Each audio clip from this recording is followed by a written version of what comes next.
8 मार्च 365 दिवसापैकी फक्त एक दिवस स्त्री सन्मानासाठी, मग उरलेल्या 364 दिवसाचं काय? पण एक महापुरुष असे होते ज्यांनी आयुष्यभर स्त्रीचा सन्मान केला, ते म्हणजे डॉक्टर बाबासाहेब आंबेडकर. तुम्हाला माहीत आहे का की त्यांनी त्यांच्या महान ग्रंथाची अर्पणपत्रिका 2 स्त्रियांना समर्पित केली होती? त्यामागची कथा खूप प्रेरणादायी आहे.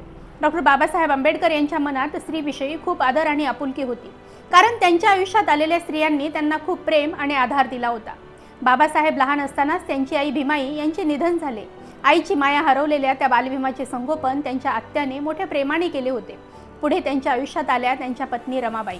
अत्यंत कठीण परिस्थितीत रमाबाईंनी बाबासाहेबांना संयमाने आणि प्रेमाने साथ दिली. याच कृतज्ञतेपोटी 1940 साली प्रकाशित झालेला बाबासाहेबांचा प्रसिद्ध ग्रंथ पाकिस्तान और द पार्टिशन ऑफ इंडिया त्यांनी रमाबाईंना मनापासून समर्पित केला.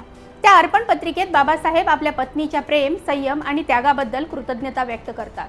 जणू एखाद्या पतीने आपल्या पत्नीबद्दल लिहिलेला प्रेमाचा हा शिलालेखच होता. पुढे बाबासाहेबांनी त्यांचा आणखी एक महत्त्वाचा ग्रंथ what Congress and Gandhi have done to the untouchable हा इंग्लंडमधील त्यांच्या मैत्रीण फ्रेनी फ्रेंजाईज हिला अर्पण केला. फ्रेनी लंडनमधील ब्रिटिश म्युझियममध्ये काम करत असे. बाबासाहेब लंडनमध्ये असताना ती त्यांना दुर्मिळ महत्त्वाचे ग्रंथ शोधून देत असे.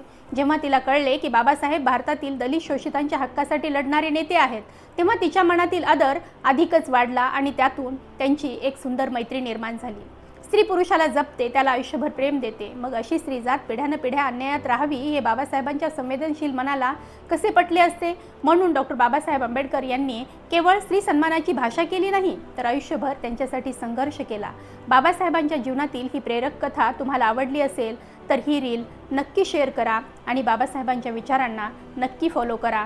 धन्यवाद.